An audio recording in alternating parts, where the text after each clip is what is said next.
ادينا له الرساله، عايزين نتحقق من الايدج بتاعه. لو كان سنه يسمح ان هو يطلع بطاقه، فاقول له تمام طلع له بطاقه. لو سنه ما يسمحش هقول له انتظر حتى اكتمال السن، ولو هو كتب لي حاجه تانية هقول له ما ينفعش. تمام.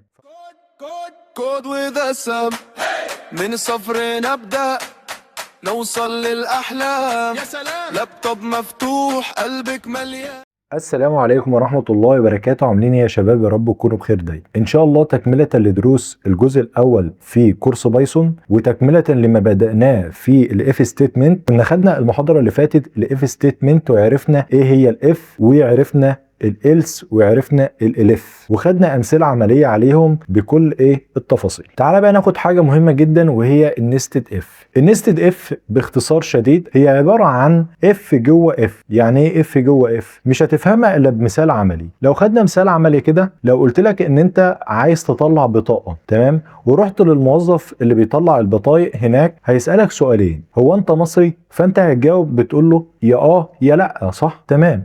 لو انت قلت له ايوه انا مصري، فيقول لك انت سنك ايه؟ هيقول لك انت سنك ايه؟ فهتقول له مثلا انا سني 19 سنه، فيقول لك ايوه خلاص هات يلا بياناتك امليها عشان نطلع لك البطاقه. هو ده بالظبط النستد اف، اللي هو شرط اتحقق. الشرط اللي هو انت مصري؟ هل انت مصري؟ انت لو كنت قلت له لا انا مش مصري، هيقول لك يا حبيبي ديت الخدمه ديت متاحه للمصريين فقط. فخلينا ننفذ الفكره ديت. نبدا باول حاجه، باول سؤال هو يساله لك: هل انت مصري؟ تمام. فبتترجم ازاي؟ هنقول له اول حاجه الكونتري بتاعتك، او عايز تسميها اي حاجه، انا اسميها كونتري، ونحط فيها الانبوت بتاعنا. الانبوت بتاعنا عباره عن ايه؟ سؤال، عباره عن دو يو، هل انت ايجيبشن مثلا؟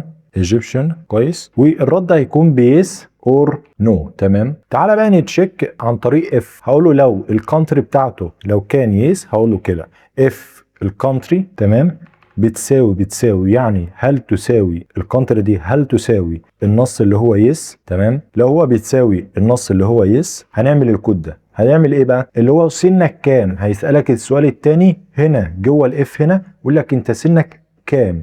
فعايزين نعمل متغير نحفظ فيه قيمة العمر، تمام، ونعمل انت. ليه عملنا انت هنا؟ انت هنا احنا عملناها عشان تحول الانبوت او الرقم اللي هيجي لي، الرقم ده هيكون كسترينج، لان انبوت بتحوله سترينج وهتحوله لك لانتجر. الانت دي وظيفتها هي كلاس بتحوله لك لانتجر. تمام.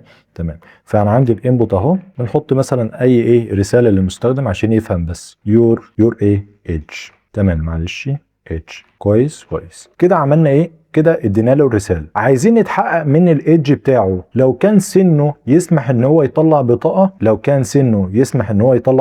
فاقول له تمام طلع له بطاقه. لو سنه ما يسمحش هقول له انتظر حتى اكتمال السن، ولو هو كتب لي حاجه تانية هقول له ما ينفعش. تمام. فهنقول اف هنا برضه. خلي بالك ان الاف دي هيبقى تبع الشرط الايدج. تمام.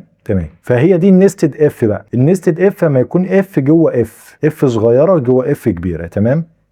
هقول له لو الايدج بتاعك، هل الايدج بتاعك اكبر من او بيساوي ال 16 سنه؟ احنا بنطلع في مصر البطاقه على 16 سنه. تمام. هقول له ايه؟ لو سنك اكبر من او بيساوي ال 16 سنه، فانت كده جاهز انك تطلع بطاقه 3 دي فور مثلا ذا فور جيت ذا كارد. طب تاني حاجه، هو مش ممكن الرقم ده يكون اصغر من 16؟ هقول له else. غير كده هتديني، هتقول لي انتظر شويه. هقول له برين ويتنج حتى اكتمال ال 16 سنه. كويس. هو ده بالظبط اللي احنا كنا عايزين نفهمه لك. تمام. طب بعد ما اخلص ده ايه اللي بيحصل؟ اللي بخلص ده بنبدا نعمل الف هنا. هنعمل الف ليه هنا؟ ده للكبير. خلي بالك انا بعمل الف للاف ده للكونتري. هقول له بقى لو الكونتري بتاعته كانت نو، ده في حاله اليس هينفذ لك ده. في حاله النو بقى، لو الكونتري بتاعته نو، تمام، لو الكونتري بتاعته بنو، ايه اللي هيحصل؟ هنشوف هو هيحصل ايه. طبعا يعني كده انت مش مصري، صح؟ فاقول لك الخدمه دي متاحه للمصريين فقط. اقول له اطبع لي رساله تقول لي للمستخدم ان انت الخدمه دي متاحه للمصريين فقط. اقول له ذا سيرفيس enable for Egyptian only. تمام كده عملنا حته النو. ايه كمان؟ هنعمل كمان إلس لمين بقى؟ هنعمل إلس لو هو حط لي اي حاجه غير اليس او النو. يعني هو مثلا انا مخيره ما بين اليس والنو صح، راح حطت لي اي بلا بلا تاني. تمام، لو حط له اي كلام تاني غير اليس اور نو، فببدا ان انا اديله رساله تقول له ان انت دخلت حاجه غلط. اقول له ايه؟ ايرور مثلا، اديله ايرور واقول له الايرور ده ان ده ايه؟ غلط، ايرور غلط. تمام. هو ده البرنامج بتاعي اللي يفهمك ان انا عامل اف. خلي بالك ان انا عامل اف اهو صغيره جوه اف كبيره. تمام، يبقى هو ده النستد اف. عادي اعمل كمان اف ديت اعمل جواها اف كمان. هي دي النستد اف باختصار. تمام، تعال نشغل الكود بتاعنا. تعال، البرنامج بتاعنا اول ما بيشتغل هيطلب منك، هيقول لك انت مصري ولا لا؟ فاقول له انا ايوه انا مصري. تمام، يس هي انتر. هيقول لي انتر يور ايج، دخل عمرك قد ايه؟ هقول له والله انا عمري 19 سنه. ف 19 سنه هيقول لي انت ريدي فور جيت ذا كارد، يعني انت جاهز عشان تطلع ايه او تحصل على البطاقه اهو، ريدي فور جيت ذا كارد. تمام، لو شغلنا البرنامج بتاعنا تاني واقول له المره دي يس ان انا مصري، وهيقول لي سنك، هقول له سن المره دي 10. ف10 انت لسه ما جبتش السن اللي هو 16، انت كده اصغر من 16. فيقول لي ويتنج ايه؟ ويتنج لحد ما تكتمل اهو، ويتنج لحد ما تيجي 16 سنه. فهمت دي؟ طب لو بقى الكلام ده لو انا قلت نو، على مصري، انا مش مصري، فانت مش مصري،